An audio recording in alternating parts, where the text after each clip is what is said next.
Meus queridos, o nosso estudo de hoje é uma introdução daquilo que nós vamos estudar nos outros 7 estudos.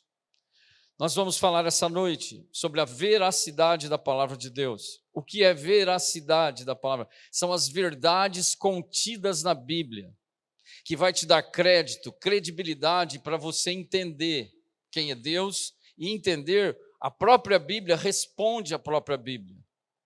Então, a veracidade são verdades contidas na própria Bíblia que nós vamos estar lendo para ajudar, para mover a nossa fé, para mover nossas convicções. Porque, veja bem, se eu vier aqui e falar algo humano, sem uma base, qual que é a base da nossa argumentação, a sustentação do estudo? Não sou eu, é a palavra. Quando você começar a entender isso, a sua vida ela vai ter uma transformação totalmente diferente daquilo que você querer falar e fazer por você mesmo. Então, é a veracidade da palavra de Deus. Depois nós vamos voltar aqui em Marcos, né? Em Marcos capítulo 16. Então nós vamos falar primeiramente da veracidade, é o primeiro ponto. O segundo ponto, nós vamos falar o que não é o evangelho. No terceiro ponto, nós vamos falar o que é o evangelho, trazer uma definição do que é o evangelho, para você entender. Então, nesse primeiro momento, nós vamos falar da veracidade da palavra de Deus. Abra, primeiramente, em 2 Timóteo, capítulo 3. 2 Timóteo, carta de Paulo a Timóteo. 2 Timóteo, capítulo 3. Muitas pessoas dizem, né? Isso é um argumento dos incrédulos, no que diz respeito à Bíblia. O incrédulo, ele diz assim, o papel aceita tudo. Você já ouviu isso? Já, né? O papel aceita tudo. Isso aí foi escrito por homens. Já ouviram isso, né? Isso, na verdade, é uma argumentação de uma pessoa incrédula. Mas talvez ela não teve a chance de ainda ter um contato com as Escrituras, com a verdade das Escrituras. E nós ficamos navegando sem ter uma sustentação, uma base. Então, um pensa uma coisa, outro pensa outra. Eu acho assim. O outro fala, eu penso assim. Não é dessa forma. Tem que ter uma base, uma sustentação e argumentação daquilo que nós vamos transmitir. E eu, pode ter certeza, não vou falar nada que vai vir de mim, nem do meu achismo, nem do que eu penso. O que eu penso e o que eu entendo isso tem que estar pautado nas Escrituras.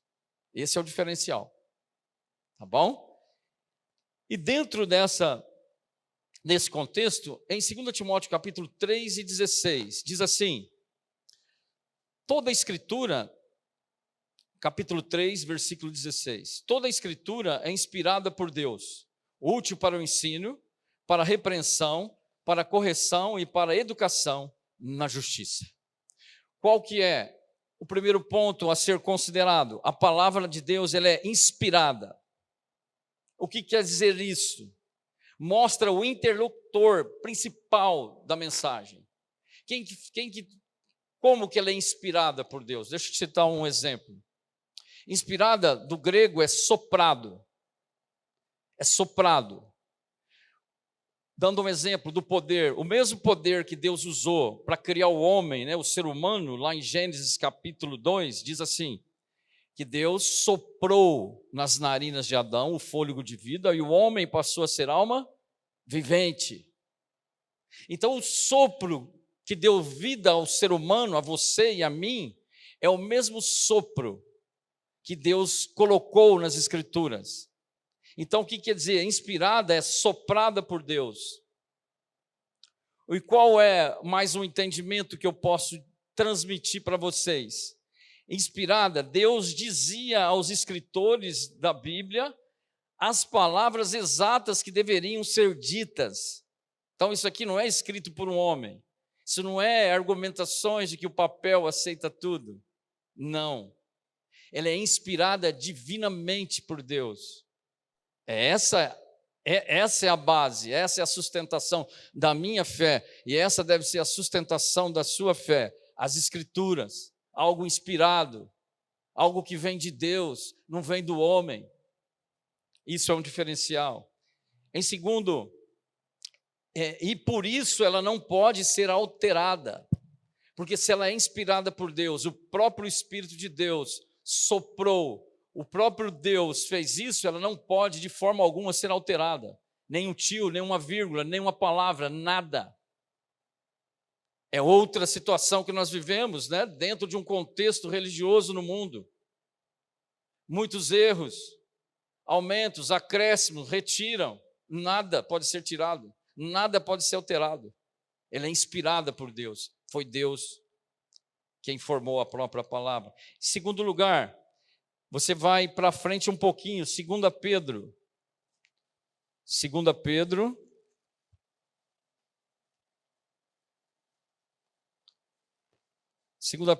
Pedro capítulo 1. Então, o primeiro ponto, ela é inspirada.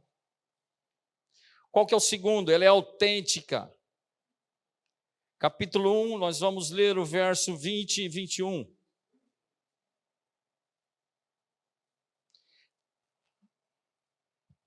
Aí vou te responder, vou tentar te ajudar, sempre tentando colocar na sua mente, na sua cabeça. Aqui é um estudo, né?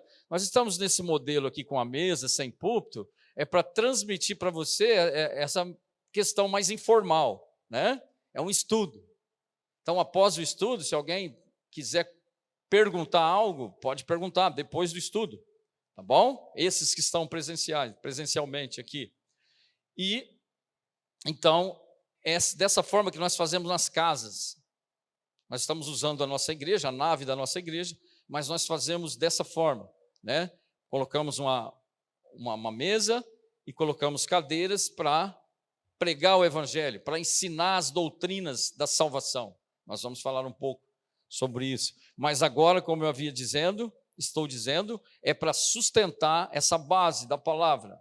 2 Timóteo, 2 Pedro, capítulo 1, versículo 20 e 21. Preste atenção. Pedro diz assim: sabendo primeiramente isto, uma afirmação, que nenhuma profecia da Escritura provém de particular elucidação, porque nunca, jamais, qualquer profecia foi dada por vontade humana. Entretanto, homens santos falaram da parte de Deus. A palavra é autêntica. Qual que é o ponto principal a ser considerado dentro do ponto?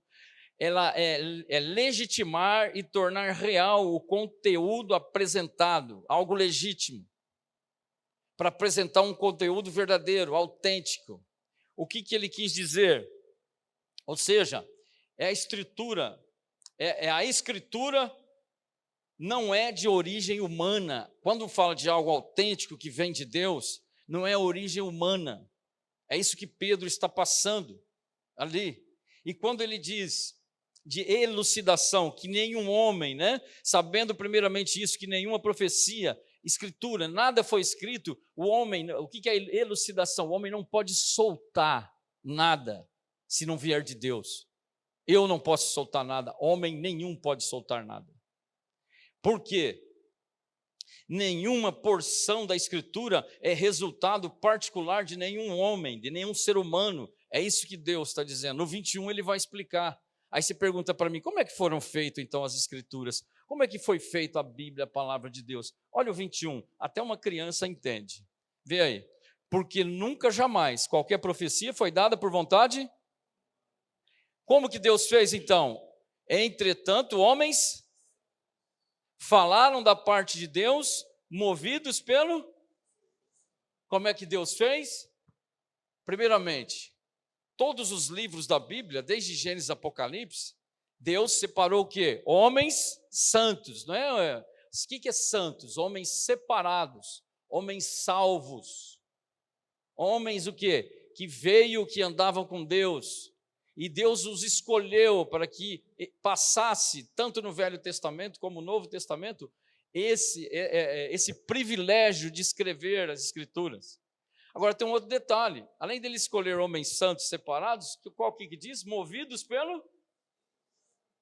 Então, não sou eu, mas desde todos, Moisés, Davi, Salomão, profetas maiores, profetas menores, Mateus, Marcos, João, Lucas, Paulo, Pedro, todos esses que escreveram a Bíblia, eles foram movidos pelo Espírito Santo. Ok? E entendendo, colocando também para você entender, o cano das Escrituras, ela já foi, já está completo, já encerrou. Não vem mais outras revelações bíblicas, além daquelas que estão aqui. É isso que nós precisamos de entender. Elucidar. Agora, movidos pelo Espírito Santo, o que significa? Para ajudar um pouco mais. Que eles sempre foram levados ou conduzidos pelo Espírito Santo. E o Espírito Santo é o autor e criador divino, aquele que produz e produziu as Escrituras. Foi ele, foi o Espírito Santo de Deus que moveu todas as pessoas. Isso é muito importante você entender. Eu espero que todos vocês que estão ouvindo e aqueles que estão nos vendo online, é muito importante você colocar essa sustentação de fé para uma fé saudável, uma fé verdadeira na sua vida.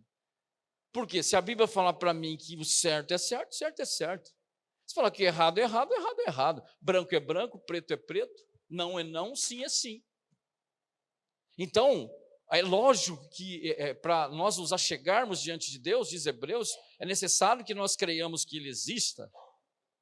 Então, para mim me achegar diante de Deus, abrir a Bíblia, é necessário crer que Ele, Deus, exista. E é isso que falta, talvez, para a sua vida. Ter essa consciência de que você está falando com um ser vivo, um ser que existe, um ser que ele criou todas as coisas, inclusive a sua própria palavra. Como é que Deus criou a palavra dele? Pelo poder da sua própria palavra. Haja luz e houve luz. Palavra de Deus. Haja luz e houve luz. Terceiro ponto, dentro do nosso... Agora volta lá, 1 Timóteo, agora não é segunda, 1 Timóteo. Nós vamos discorrer um pouquinho, mas nós vamos lendo menos. 1 Timóteo, capítulo 1.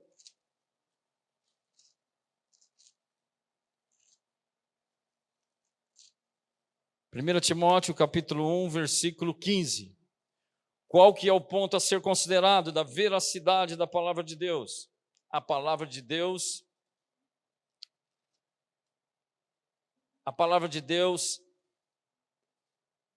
ela é fiel. Fiel. A palavra de Deus é fiel. Nós vamos explicar. Versículo 15. Fiel é a palavra e digna de toda aceitação, que Cristo Jesus veio ao mundo para salvar os pecadores, dos quais eu sou o principal. Quem está falando aqui? O apóstolo Paulo. Ele que está dando a credibilidade da própria Bíblia. Ele está dizendo, fiel é a palavra e digna de toda aceitação, que Cristo veio ao mundo para salvar os pecadores, dos quais eu sou o principal. Nós não vamos entrar dentro do contexto. Paulo está dizendo, antes eu matava crente, agora eu prego o evangelho. Então ele está falando da mudança, da transformação da vida dele. Fiel é a palavra e digno de toda aceitação. Que Cristo veio para salvar os pecadores, dos quais eu sou o principal. Ele está fazendo menção do que ele era, do que ele fazia. Agora, depois que ele ouviu o evangelho, depois do encontro que ele teve com Cristo na estrada de Damasco, a transformação da vida dele. É isso que a palavra faz na sua vida e na minha vida. Basta você crer. Não apenas uma parte, mas em toda a fidelidade da palavra de Deus. É uma frase, né, com características de cartas pastorais. A questão da fidelidade, esse texto. O que eu posso entender por fidelidade da palavra de Deus? Nós precisamos ter uma fé um pouco mais inteligente, né? Conforme alguns estudiosos bíblicos, isso não é uma conta exata, mas em torno de 70% a 80%, todas as profecias contidas neste livro aqui já se cumpriu. Você acha que as outras vão se cumprir ou não? Se já se cumpriu uma grande parte dessas profecias? É lógico que vai. E quais são as profecias finais agora? É que Cristo vai voltar para resgatar, para pegar a sua igreja, aqueles que creem verdadeiramente em Cristo Jesus. Então, nós podemos entender, tudo o que Deus diz pela sua palavra se cumpriu ou vai se cumprir. Por isso ela é digna de toda aceitação. Então ela é inspirada, ela é autêntica e ela é fiel. A última desse primeiro ponto. Abra Hebreus, vai um pouquinho para frente, uns 4 livros aí para frente. Hebreus capítulo 4.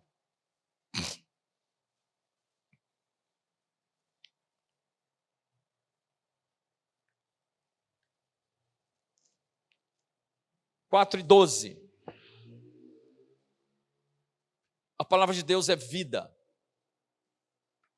É o quarto subponto desse ponto. A palavra de Deus é vida. Volto a dizer, como é que Deus criou todas as coisas? Pela boca, pela palavra. Haja luz e houve luz. E todas as coisas foram criadas, os céus, as estrelas, a água, mar, relva, selva, tudo foi criado com o poder da palavra de Deus. Ela é viva. E ele diz assim, versículo 12, porque a palavra de Deus é viva e eficaz e mais cortante do que qualquer espada de 2 gumes, e penetra ao ponto de dividir alma e espírito, juntas e medulas, e é apta para discernir os pensamentos e propósitos do coração. Esse versículo daria para nós fazer um simpósio, uma conferência, para poder explicar a profundidade disso aqui. Mas eu quero resumir, que nosso tempo, a intenção é exatamente essa, é resumir. A intenção desses estudos é que você entenda, que leia menos, fale um pouco mais, para que você entenda. Eu não quero mostrar se eu conheço tantos % de Bíblia para você, nada, não tem intenção nenhuma de fazer isso. A intenção é que você entenda, que você seja convertido verdadeiramente, salvo verdadeiramente, pelo poder da palavra, pelas verdades contidas na palavra. Essa é a única intenção desses estudos. E é a única intenção que Jesus disse no Marcos capítulo 16, vocês vão e vão pregar essa verdade. Depois nós vamos falar um pouco sobre isso. Então a palavra de Deus é viva. Então, o que quer dizer espada? Por que ele fala espada de 2 gumes? Ela é uma espada de 2 gumes. Deixa eu explicar. Embora a palavra de Deus seja consolo e alimento para aqueles que creem, a palavra de Deus é consolo, é conforto para aqueles que creem, para aqueles que são salvos, convertidos. Ela dá convicção, ela dá certeza. Ela é de 2 gumes, ela tem 2 faces. Ela tem 2 ações, certo? Qual que é? Então a primeira delas é mostrar-te com amor, com carinho, te perdoar, te levar para o céu. Em tudo que a Bíblia diz. Agora, a palavra de Deus é um instrumento de juízo, de execução para aqueles que não se comprometeram com Jesus Cristo. É de 2 gumes. O nosso texto diz o quê? Quem crer e for batizado será 1. Quem não crer será? Então a própria palavra, a própria justiça de Deus, aquela que me justifica, me salva, é a mesma que também vai condenar aqueles que rejeitarem aquela placa lá fora. A mim, não. Aqueles que rejeitarem a proposta do próprio Deus por intermédio de Jesus Cristo. Então, ela é uma espada de 2 gumes. E ela penetra, divide alma e espírito. Ela não tem jeito de eu esconder meus sentimentos. Eu não tenho jeito de esconder minhas intenções. E nem você. Porque Deus vai dar a cada um segundo as suas ações, segundo o seu proceder, tanto a você como a mim. Então, ela divide alma e espírito. A palavra julga o interior e o seu exterior. Ela julga o meu interior, a minha mente, o meu coração.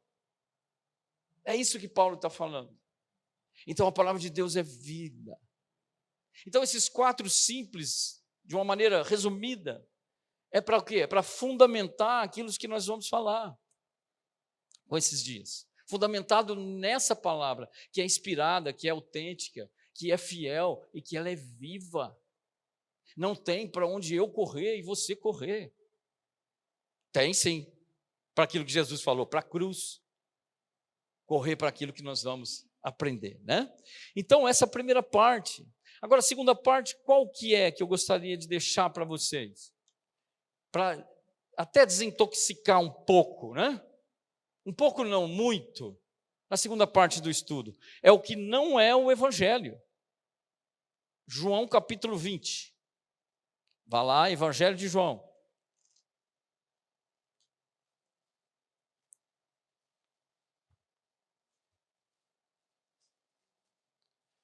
O que não é o Evangelho. As pessoas, depois eu vou trazer uma definição do que é o Evangelho. João capítulo 20.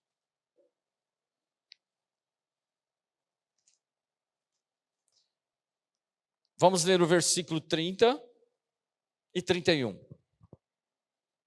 Em negrito, antes do versículo 30, está escrito o objetivo deste Evangelho.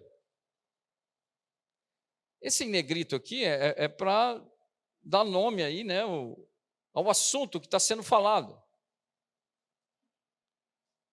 João 20, versículo 30 e 31.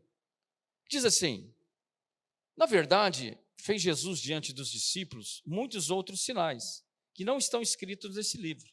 Estes, porém, foram registrados para que creiais que Jesus Cristo é o Filho de Deus, e para que, crendo, tenhais vida em seu nome. O que João está querendo dizer? O evangelista João.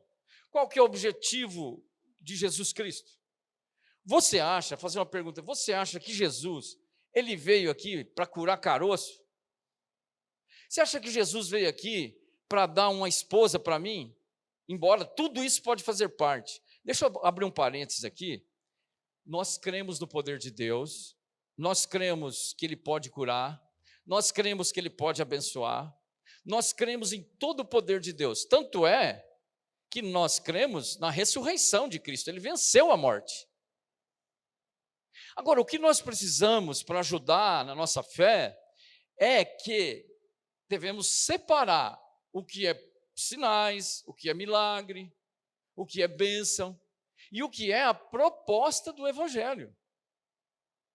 E também entender como que Deus, por intermédio de Cristo, salva os pecadores. Então, as pessoas, elas são terrenas. Elas pensam só naquilo no particular. Ah, eu quero ser curado. Tudo bem, eu também tenho doença, eu tenho enfermidade, também tomo remédio. E um dia você vai morrer, eu vou morrer também. Então, mesmo se Jesus me curar 30 vezes, na 31ª eu vou morrer. Porque isso faz parte. O salário do pecado é o quê? É a morte. Então, a visão terrena tira os seus olhos do céu, do objetivo do Evangelho. E ficamos procurando e correndo atrás de benécias do mundo, querendo isso, querendo aquilo. Ah, eu sofro. Bem-vindo à humanidade, eu também sofro. Mas eu sofro com esperança. Eu sofro crendo. Eu sofro sabendo para onde eu vou.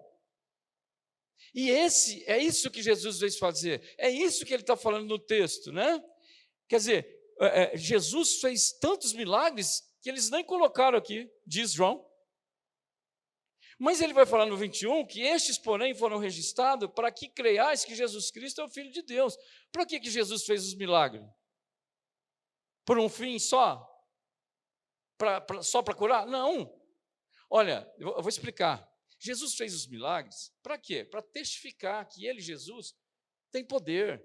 Para testificar que ele veio de Deus, para testificar que ele, Jesus, é Deus, para testificar que ele é o Todo-Poderoso, mas com uma finalidade, apenas. Olha o que diz no fim do versículo. Para quê? Estes, porém, foram registrados para que creiais que Jesus Cristo é o Filho de Deus. Só isso? Não. E para que crendo tenhais vida em seu... Que vida que é? Essa vida miserável que nós temos, 70, quando muito 80? Não, para que crendo nele tenhais vida eterna. Para que é esse o objetivo. É essa a verdade do Evangelho. É essa a mensagem que nós pregamos. É a mensagem. Você está entendendo? Não está dando para entender? É claro. Mas talvez você vai sair daqui e vai querer ainda. Não, tem problema com a minha mulher, tem problema com o filho. Eu quero resolver isso, Senhor. Você não vai resolver nada se você não resolver o seu problema com Deus, primeiramente. É céu ou inferno. É vida ou morte. É o texto, é o texto. Quem crer e for batizado vai ser salvo, quem não crer vai ser condenado. Então, essa é a mentalidade, é essa a mensagem a ser pregada.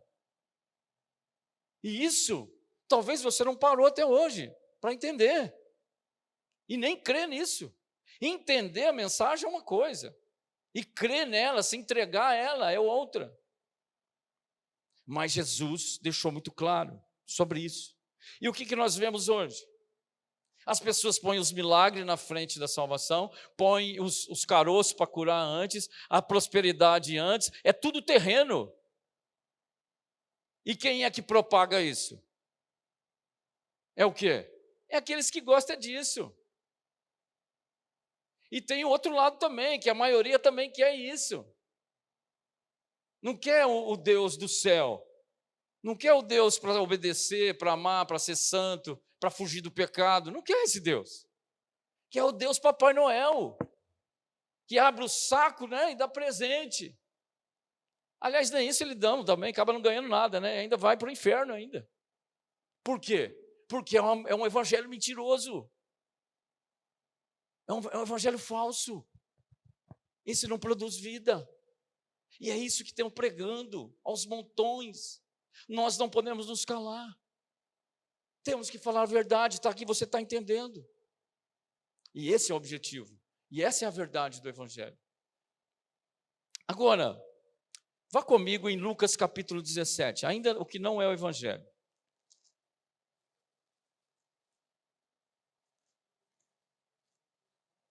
Quem conhece a passagem dos 10 leprosos?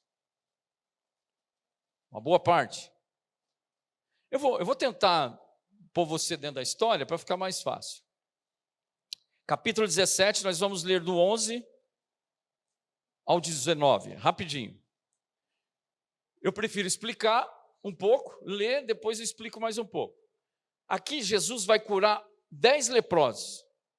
E nós vamos ver a reação deles e a atitude dele mediante Lucas capítulo 17, versículos 11 ao 19. Não leia. Enquanto eu falar, por favor, vocês olhem em mim. Não que eu sou bonito, viu? Mas aí depois, na hora que eu começar lá, nós vamos ler junto e vamos olhar um para o outro junto. Aí é benção. Para quê? Para nós interagirmos, né? Certinho. Ok? Então Jesus vai curar 10 leprosos. Poder de Deus. Gente, não tem como negar o poder de Deus, de Jesus. Está escrito aqui toda a página. Não é esse o problema. O problema é a prioridade daquilo que eu busco, daquilo que eu quero. E vai ter 10 homens curados. Vamos ver a reação deles. Diz assim, versículo 11. De caminho para Jerusalém, passava Jesus por meio de Samaria, da Galiléia. E ao entrar numa aldeia, saíram ao encontro 10 leprosos. Que ficaram de longe e lhe gritaram, dizendo, Jesus, mestre, compadece de nós. Ao vê-los, disse Jesus, ide mostrai-vos aos sacerdotes. Aconteceu que indo eles foram purificados. Então eles estavam a caminho, esses homens leprosos gritaram, Jesus, se compadeça de nós, tem misericórdia, nos purifique. Jesus deu uma ordem de obediência a eles, para eles serem curados. E eles obedeceram. Vai e mostre aos sacerdotes. Então compreende que tinha ali perto uma sinagoga. Então eles foram, qual que era o ato de obediência, né? O mandado de Jesus para eles serem curados, se mostrar aos sacerdotes. E eles foram, eles creram, a princípio eles obedeceram a Cristo. Versículo 15 agora, vamos ver o final da história. Um dos 10, então quer dizer, 14, Vendo eles, disse Jesus: ide mostrai-vos aos sacerdotes. E aconteceu que, indo eles, foram purificados, foram curados. Olha aí que maravilha. Poder de Deus. Agora a pergunta é, o texto aqui, nós não vamos explicar tudo, né? Eu vou passar o que é proposto no tema. A moral da história aqui, o contexto vai dizer de 9 pessoas ingratas e uma pessoa grata, porque 9 não voltou para agradecer, e um voltou, e esse é samaritano, mas todos foram curados. Vamos continuar, versículo 15. Um dos 10, vendo que fora curado, voltou dando glória a Deus em alta voz, e prostrou-se com o rosto em terra aos pés de Jesus, agradecendo-lhes, e este era samaritano.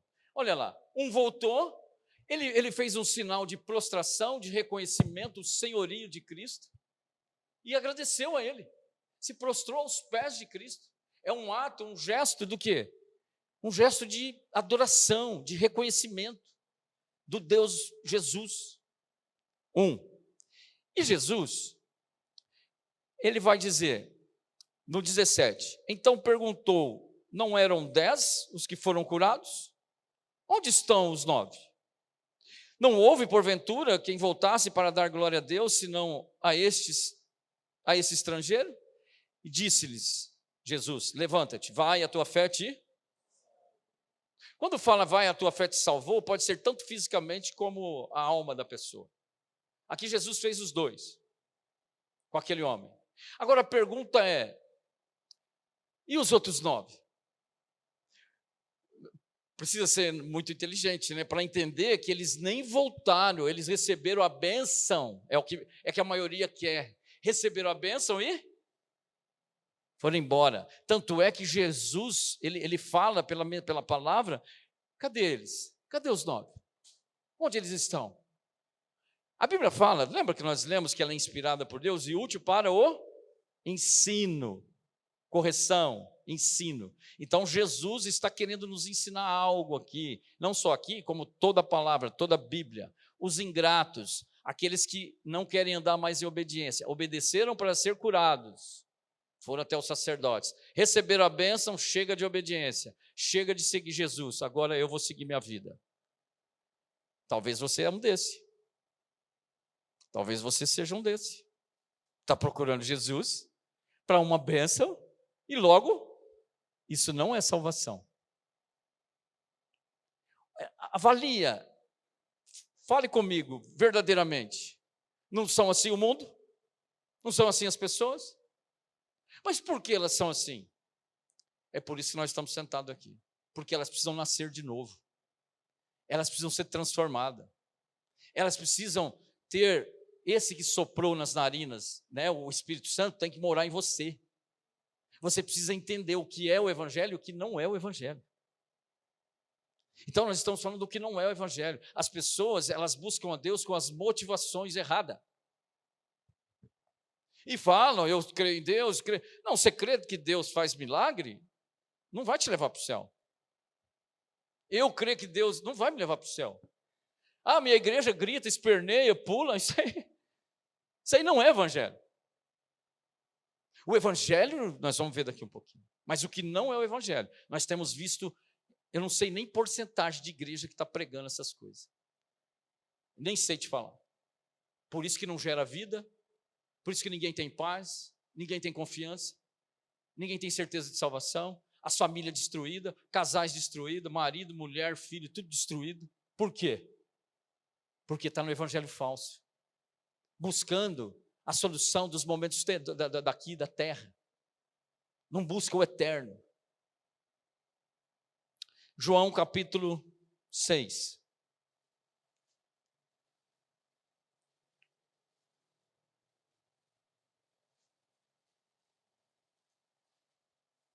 João capítulo 6 fala da multiplicação dos peixes. Sempre resumindo, viu, gente? Aqui não é pregação expositiva, gente. Então, para você entender o que foi proposto. Então, agora, aqui nós vamos falar sobre o quê? as motivações erradas, pessoas que buscam a Cristo com as motivações erradas. E aqui nós vamos falar em João 6, não só João 6, todos os evangelhos, fala de multidões que acompanhavam e seguiam Jesus. Viu os 10 leprosos? Um só entendeu. Os outros 9 recebeu a bênção aí? Mas não foi só lá. A Bíblia inteira relata sobre multidões, sobre pessoas que queriam exatamente só isso. Expulsar demônio, matar a fome, curar, ver sinais. Não é isso que as igrejas dependem hoje? Mas é um fogo estranho, é falsa cura, é falso tudo. Esse é o problema. Agora, em João capítulo 6, nós vamos ver as multidões, as multiplicações de pães e peixe. Jesus anda sobre o mar. Jesus, o pão da vida. Nós vamos falar um pouquinho, o pão da vida. Vamos falar um pouco sobre dessas multidões que seguia Jesus. E você vai entender qual foi a reação deles também. Então, esses aqui são os interesseiros. Se você contextualizar e ler, depois lê na sua casa, João capítulo 6. São pessoas interesseiras que acompanhavam Jesus. Interesses próprios. E olha o que diz. Versículo 48, 47. 6 e 47. Aqui nesse texto vai falar da murmuração dos judeus. Vai falar daqueles que murmuravam, reclamavam, mesmo vendo sinais, mesmo vendo as coisas. Não é diferente de nós hoje, né? E Jesus no 41 diz assim: murmuravam, pois, dele os judeus, porque dissera: eu sou o pão que desceu do céu. Por quê? Jesus, ele falou: eu sou o pão que desceu do céu. E quem comer da minha carne, esse tem a vida eterna. Foi isso que Jesus falou. E eles vão questionar Jesus, não vão acreditar quem é Cristo. E mesmo ele fazendo sinais, e mesmo ele mostrando quem ele era. É um resumo aí desse capítulo e dessas passagens. No versículo 47, para nós adiantarmos, ele diz assim: em verdade vos digo, quem crê em mim tem a vida eterna. Olha o que Jesus vai fazer. Ele chamou eles, falou assim: olha, eu sou o pão vivo que desceu do céu. Eu sou o pão. Quem crê em mim tem a vida eterna. Isso é uma afirmação, é imperativo. Brigando com esses homens incrédulos, rejeitavam a ele. Versículo 48. Eu sou o pão da vida. Vossos pais comeram maná no deserto e morreram. Ele está falando de quem? Vossos pais quem? O povo do Velho Testamento. Que Deus, vocês sabem disso, né? Que a comida vinha do céu, era o maná do céu. Os pais de vocês, eles comeram o maná lá no deserto e morreram. Ele está falando, eles murmuravam igual vocês. E eles são incrédulos igual vocês. E eles murmuraram e morreram. A humanidade não é assim? Deus não está lá oferecendo salvação a você, a mim, a todo mundo? E o que o homem faz? Ele não quer. Ele quer murmurar, chorar, reclamar. E Jesus falou: olha, já veio uma vez um pão que veio do céu, alimentou vocês e vocês murmuravam. Versículo 49. Vossos pais comeram o maná no deserto e morreram. Morreram por quê? Foram desobedientes, murmuradores, idólatras, impuros. Eles morreram. Eles não quiseram Deus. Jesus começou a pegar pesado com eles, falar a verdade para eles, mostrar o verdadeiro significado, o porquê Jesus veio. E eles vão começar a reagir mediante a tudo isso, né? Versículo 51. 50. Este é o pão que desceu do céu, para que todo que dele comer não pereça. Eu sou o pão vivo que desceu do céu. Se alguém dele comer, viverá eternamente. E o pão que eu darei pela vida ao mundo é a minha carne. De novo, quem comer vai viver eternamente. Ele está falando de eternidade. Você se interessa por vida eterna? É lógico que você está aqui, né? Mas você se interessa verdadeiramente? Você acha que isso é possível acontecer na sua vida? É possível. Mas procure o verdadeiro evangelho. Jesus ele é recheado de ofertas, perdoar, viver eternamente. Eu sou o pão da vida, me sigam, creiam em mim. Mas o que o ser humano prefere? Prefere rejeitar, prefere murmurar, duvidar. Ah, minha família é assim, o meu pai era religioso disso, minha avó, minha bisavó. Então ele está lá com tradição, com religião, e esquece de vir para a Bíblia, para entender. É isso que Deus quer. E ele diz no 52, desculpe, 51, eu sou o pão vivo que desceu do céu. Se alguém dele comer, viverá eternamente. E o pão que eu darei pela vida do mundo é a minha carne. 52. Disputavam, pois, os judeus entre si, dizendo: como pode este dar-nos de comer a sua própria carne? Ah lá, ao incrédulo. Jesus está falando que ele era, fez milagre, comeu, matou a fome, fez isso, fez aquilo, expulsou demônio, fez tudo. E agora eles estão falando o quê? Murmurando entre eles. Como esse cara aí pode dar de comer a carne dele? Entendeu nada. Tem gente que é assim. Você prega o evangelho, prega, não entende nada. Está aqui com a cabeça, na verdade, mas está lá, o que vai fazer amanhã? Está preocupado com isso, e Deus está falando de vida eterna, céu e inferno. Infelizmente, tem gente assim. Você fala, faz, mostra, fala, não entende, simplesmente não entende. Não é, nós somos semeadores, viu? Nós jogamos só a rede. Quem pesca mesmo, quem dá o crescimento de tudo isso é Deus. O semeador saiu a semear. Vai ter que cair numa terra boa, coração, terra boa, crer, desenvolver a fé. E ele continua, depois que a palavra eles disputavam ou murmuravam, 23, 53. Agora Jesus vai começar a pegar pesado. Ele vai mostrar o porquê ele veio na terra e o que eles têm que fazer. 53. Respondeu-lhe Jesus: em verdade vos digo, se não comerdes a carne do Filho do Homem e não beberdes do seu sangue, não tendes vida em vós mesmo. O que é comer da minha carne e beber do meu sangue? Jesus estava falando o que ele ia fazer logo ali na frente, é o sacrifício dele, é a morte redentora. Ele estava falando, se você não entender o significado do que é minha carne, do que é meu sangue, do que é a cruz, do que é o sacrifício, você não tem vida em vocês mesmos. Por isso que vocês estão assim. E é por isso que o mundo está assim.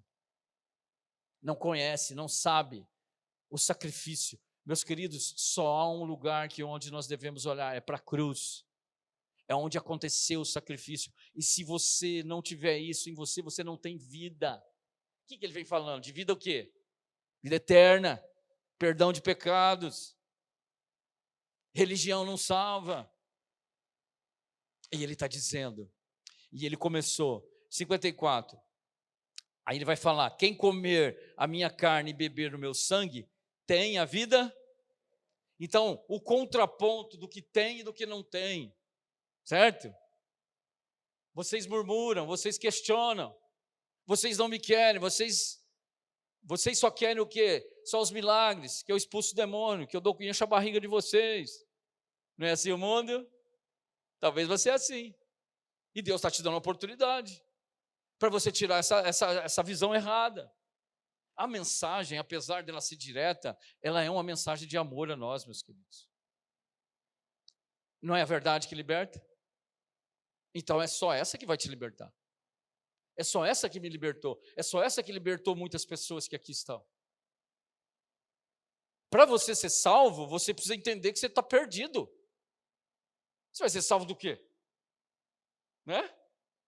Não, eu sou bom. A religião dos meus pais é boa.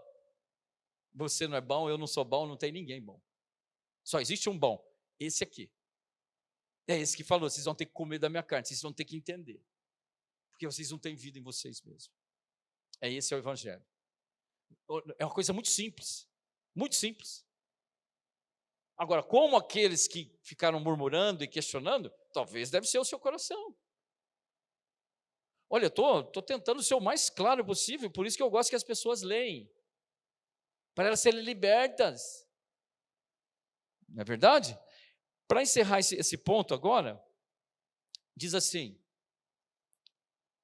nossa, agora, qual que é o fim de tudo isso?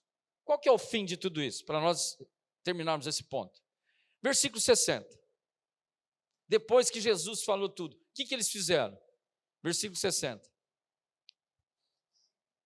Versículo 60. 6 e 60. Muitos dos seus discípulos, tendo ouvido tais palavras, disseram: dura esse discurso, quem o pode ouvir? Vixe. Está vendo? Então, agora não é só os judeus e o povo que estava murmurando, muitos dos seus. Então pressupõe que andava com Jesus, professaram fé em Jesus, professaram andar com ele, mas a hora que apertou e falou que tinha que comer da carne, beber do sangue, ou seja, entender o que era a vida cristã, o que eles fizeram? Duro esse discurso. Não é assim para a maioria? Não é assim para o mundo? Hora que tira os benefícios da mente humana caída e dos privilégios daquilo que eu quero, né? Porque hoje as pessoas quase que forçam Deus, né? Põe Deus na parede, eu determino, isso é uma blasfêmia, são filhos do demônio. Quem sou eu para determinar o que para Deus? Quem sou eu? Quem é você? Quem é o ser humano? A misericórdia de Deus é que nos faz respirar todos os dias, todas as manhãs.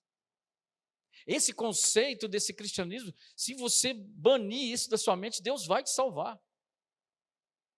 Mas enquanto você não banir isso da sua mente, o Espírito Santo não pode agir. Não pode agir. O que não é o Evangelho que vai levar a maioria daqueles que estão dentro de supostas igrejas. Supostas igrejas. E hora que apertou, foram todo mundo embora. E aí, ele diz assim, dura esse discurso. Pregações verdadeiras e aquelas que são pesadas no sentido de verdade, são essas que eu gosto. São essas que a maioria das pessoas gosta. Porque ela precisa me chocar, eu sou pecador. Ela precisa me confrontar. E eu não posso virar as costas e ir embora como esses homens fizeram. Eu preciso dar uma resposta positiva. Falando, não, Senhor, eu quero entender o que é comer da sua carne. O que é beber do seu sangue? O que significa esse sacrifício em meu favor? É essa a resposta positiva. E o nosso orgulho, a nossa altivez, a nossa soberba, ela tem que ser quebrada. Essa é a mensagem. E versículo 66, para encerrar, diz assim: à vista disso, à vista de tudo isso, né? À vista disso, muitos dos seus discípulos o abandonaram e já não andavam mais. Vamos embora, parou de dar comida, parou de expulsar demônio, parou de dar bênção, nós vamos embora. Tchau, Jesus. Esse negócio de comer da sua carne, beber do seu sangue, isso aí nós não queremos, não. Conhece alguém assim? O mundo inteiro é assim. O mundo inteiro é assim. Está aí, ó. Quer ser liberto? Faz ao contrário. Quer ser liberto? Faz ao contrário disso. Eles abandonaram a Cristo. Eles queriam só o quê? Só encher a barriga. Não precisa abrir, mas já que você está perto aí, lê o 6 e 26. Dentro do contexto, 6 e 26. Está perto, né? Respondeu Jesus: em verdade vos digo, vós me procurais, não porque viste sinais, mas porque comestes dos pães e vos fartastes. Vocês me procuram para encher a barriga. Por que não prega isso nessas igrejas aí? Porque vai esvaziar, vai ficar vazia. Vai falar o contrário, não, Jesus vai multiplicar os pães, vai multiplicar sua fazenda, vai multiplicar, vai nada. Ele vai jogar juízo, quem não crê. Essa é a verdade do Evangelho. Então, no 66, muitos dos seus discípulos o abandonaram e já não andavam mais com ele. Acabou. A pergunta é, depois que você ouvir todas as verdades, como é que você vai responder a respeito disso? Diante de Deus, esqueça de mim, esqueça desse aqui que vos fala. Você e Deus, qual vai ser a sua resposta? É essa. Porque muitas vezes nós ficamos no meio termo, né? Lá é quem crer e for batizado vai ser salvo. Não tem outra categoria. Quem não crê, não entende, vai ser condenado. É o nosso texto de estudo. Certo? Não tem meio termo. Eu vou ver depois. Isso não é cristianismo. Agora vamos ver, volta lá em Marcos. Então, nós vimos a veracidade da palavra de Deus, o que não é o evangelho. Eu poderia ficar aqui a noite toda mostrando para você o que não é o evangelho, viu? Pegamos aí uns 2, 3 textos, mas poderia falar. Marcos capítulo 16, voltando ao texto original. Agora sim nós vamos, o que é o evangelho? A palavra evangelho, ela é do grego evangelion, que quer dizer boas notícias, boas novas. Por que boas notícias? Porque dentro do texto que nós lemos existe uma péssima notícia. Por isso que existe uma boa notícia. Porque existe também uma péssima notícia. Porque aqueles que rejeitarem o verdadeiro evangelho, esse que nós vamos ver a definição, que são boas notícias, ele está condenado. Então, volto a dizer, não existe coluna do meio. Existe coluna 1 e coluna 2. E qual que é a proposta? O que está acontecendo aqui? Jesus, qual que é o contexto aqui? Se você voltar um pouquinho para trás, não precisa ler, mas Jesus havia sido morto, sepultado e ressuscitou ao terceiro dia. Ele está aqui com o corpo ressurreto. Ele ressuscita ao terceiro dia, vence a morte, certo? Conhece alguém que venceu a morte? Não, né? Só Jesus nós conhecemos. Mas fora Jesus, você conhece alguém que venceu a morte? Esse é o Deus das Escrituras. E ele vem ressuscitado e chama os discípulos e ele vai dizer, e disse-lhes, quem disse-lhes? Jesus. De que forma? Venceu a morte, ali com o corpo ressurreto, e disse-lhe, ide por todo o mundo e pregai o evangelho a toda criatura. Quem crer e for batizado será salvo, quem porém não crer será condenado.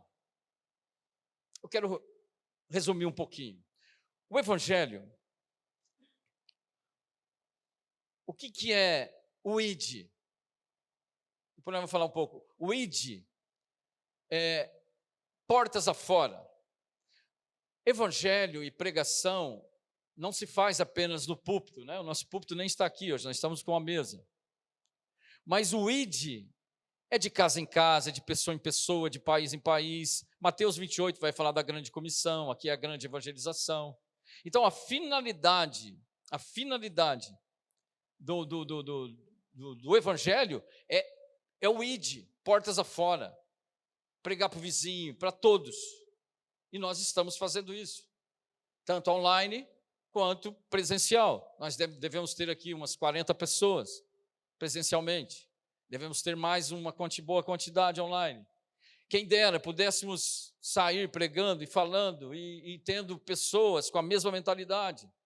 Esquecendo, brigar por denominação, brigar por placa, brigar por vontade própria e pregar o evangelho. Você acha que nesse dia aqui tinha alguma placa lá, Batista, Assembleia, alguma coisa aqui? Não existia isso. Jesus, o Mestre, o Deus vivo, vocês vão, saiam portas afora e faz o quê? Pregue. Eu quero dar uma rapidamente.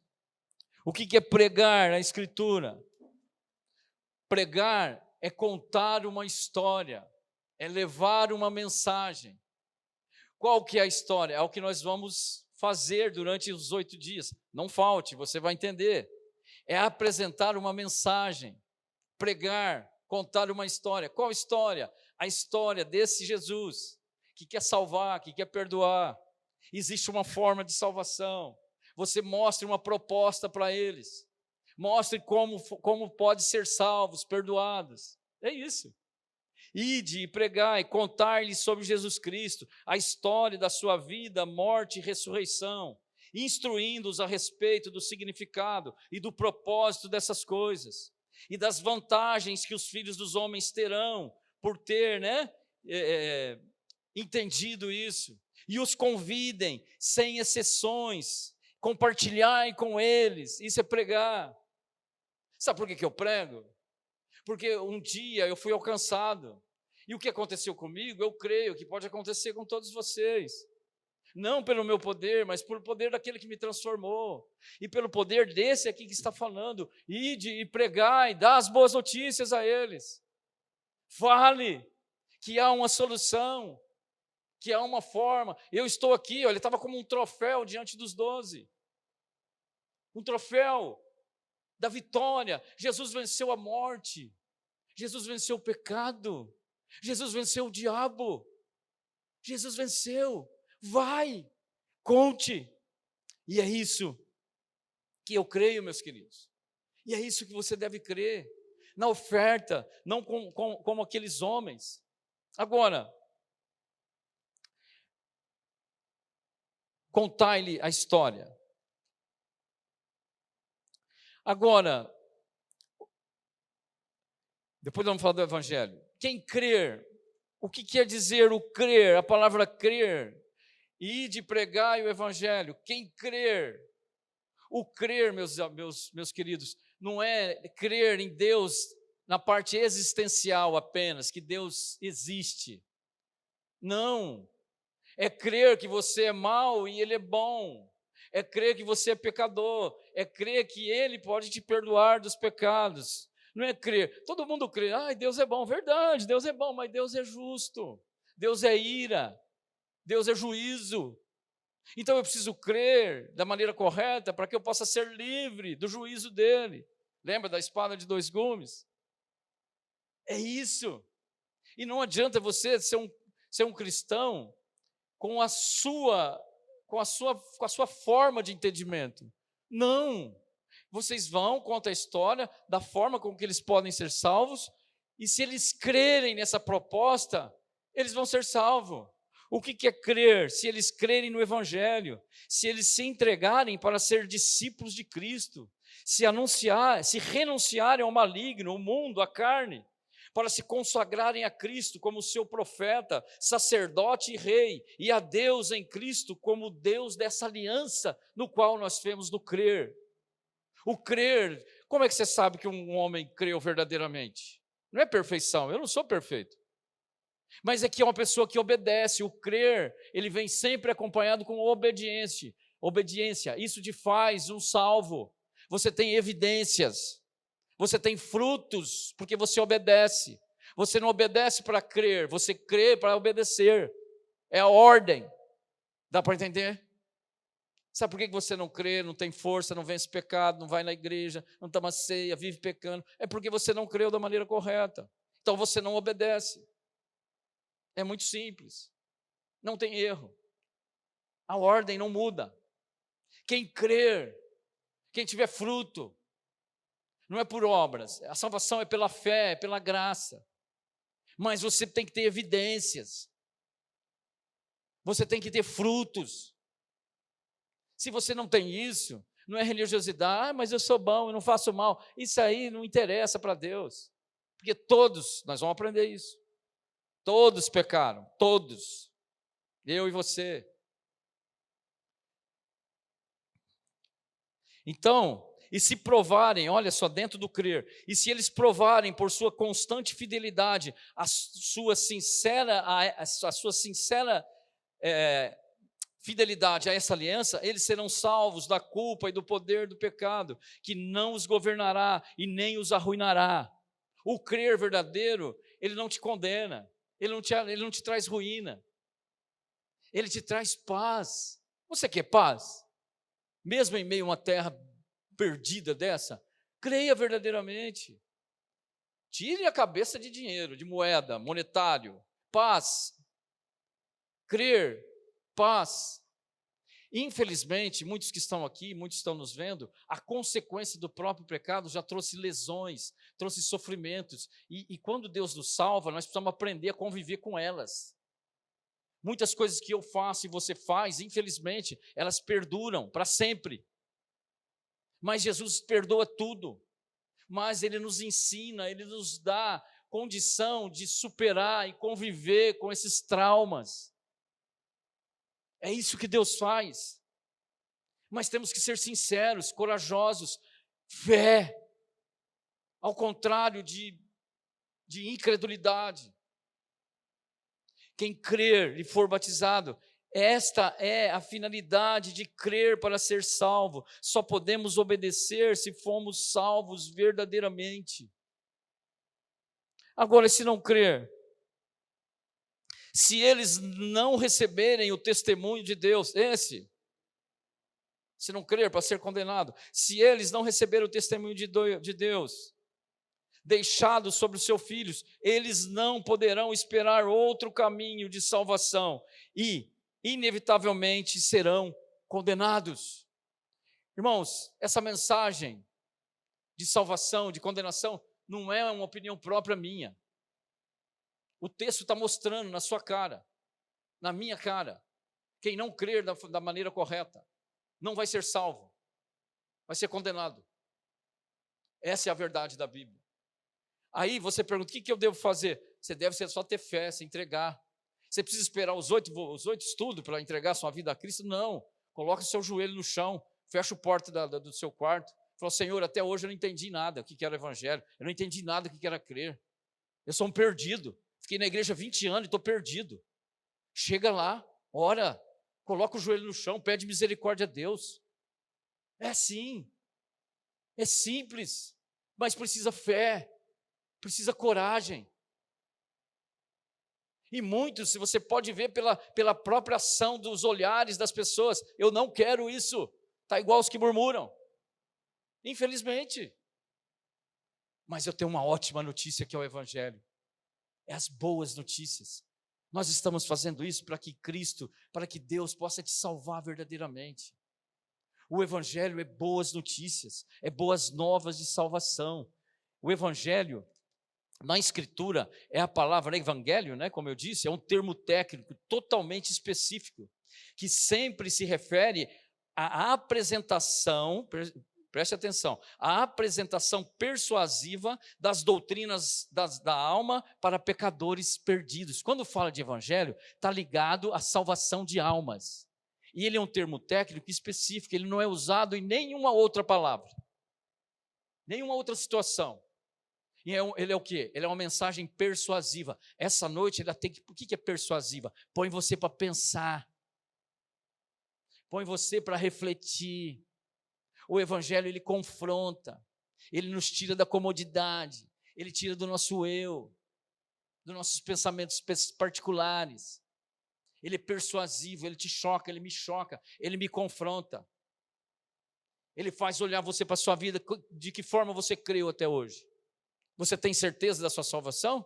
Ah, não sei. Está condenado. Por quê? Porque salvação é pela fé.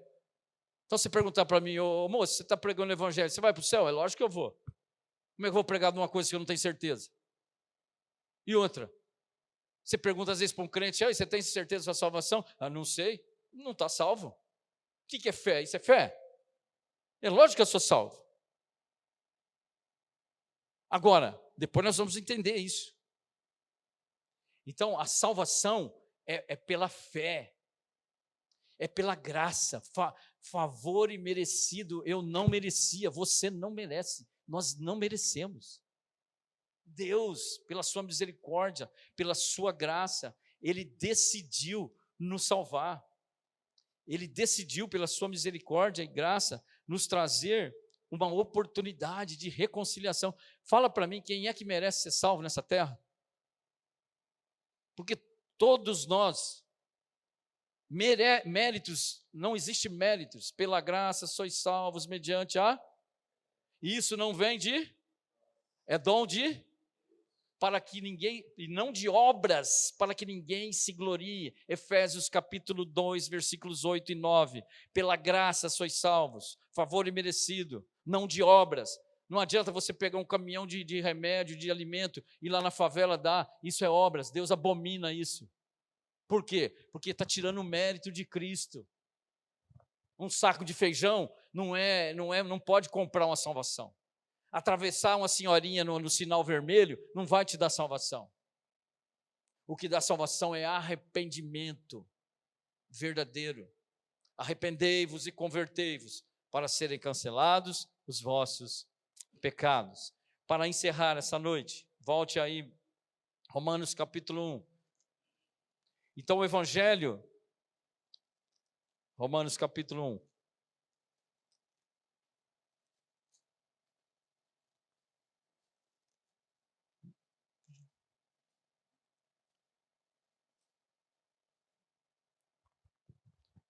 Agora, como é que Deus salva? Por intermédio de Jesus Cristo, certo? Pelo sacrifício. Quem entendeu o sacrifício, quem entendeu que é perdido. Como é que você vai ser salvo se você não entende que está perdido? Não tem nem sentido, né? Falar de salvação.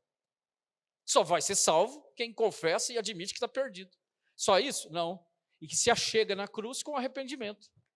Senhor, eu sou tudo isso que a Bíblia fala, eu pequei contra o Senhor, eu me arrependo do ser que eu sou, não é de um pecado não, do ser que eu sou.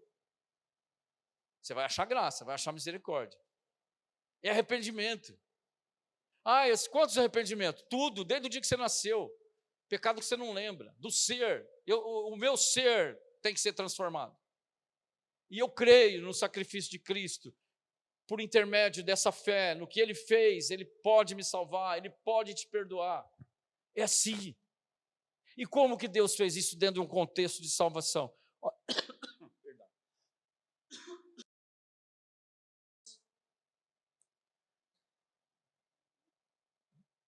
Capítulo 16, versículo 16, capítulo 1, versículo 16. Pois não me envergonho do Evangelho, porque é o poder de Deus para a salvação de todo aquele que crer, primeiro do judeu e também do grego. Meus queridos, Paulo está falando, eu não me envergonho do Evangelho, porque ele é o poder de Deus para a salvação. De quem? De todo aquele que? Está no texto. Então, o Evangelho é o poder de Deus para os que? Fora isso, não tem. Agora, o que é o poder de Deus para a salvação? É o sobrenatural. O que envolve o poder de Deus? Envolve o quê? Envolve a encarnação de Cristo. Envolve o Deus que habitou entre nós, o Verbo encarnado. Envolve a encarnação de Cristo. Envolve a Virgem que concebeu pelo Espírito Santo esse Verbo encarnado, que é o Filho de Deus, Jesus Cristo. É o poder de Deus. É o poder de Deus. Ele esteve nessa terra durante 33 anos e não pecou. Foi em sacrifício, atendendo às exigências da justiça de Deus, as demandas da justiça de Deus. Ele matou o seu próprio filho para não matar a mim e a você. E se você crer na justiça que foi feita pela morte substitutiva, você vai ser perdoado e você vai ser salvo. É o poder de Deus. E esse Deus ressuscitou ao terceiro dia. Ele é o poder, o Evangelho é o poder de Deus, o sobrenatural para salvar você que crê. E você quer ver o maior milagre? É a forma com que Ele nos salva. É a regeneração, é trazendo vida em algo que estava morto. A Bíblia fala em Efésios que antes de eu crer, eu estava morto em meus delitos e pecados. Mas quando Cristo veio e me salvou, Ele me regenerou para uma nova criatura, trouxe de volta a vida a mim. Esse é o maior milagre que Deus faz. Esse é o Evangelho. Essa é a definição do Evangelho. Você só saber disso, entender disso, você precisa crer. é o poder de Deus para a salvação de todo aquele que crer. E que você possa crer verdadeiramente. Esqueça de tudo. Esqueça daquilo de errado que você ouviu. Mas o pior adversário não é nem o diabo nosso. É a sua natureza caída. É seu orgulho. É sua altivez. Esse é o pior. É lógico que nós temos o inimigo de nossas almas. Mas o nosso orgulho, o meu orgulho, o seu orgulho, foi isso que derrubou Satanás. Foi isso que derrubou Eva. E talvez seja isso que não vai te levar para o céu. É o orgulho. Mas ao contrário disso, você abra o seu coração, creia verdadeiramente e que Deus possa salvá-los verdadeiramente. Amém?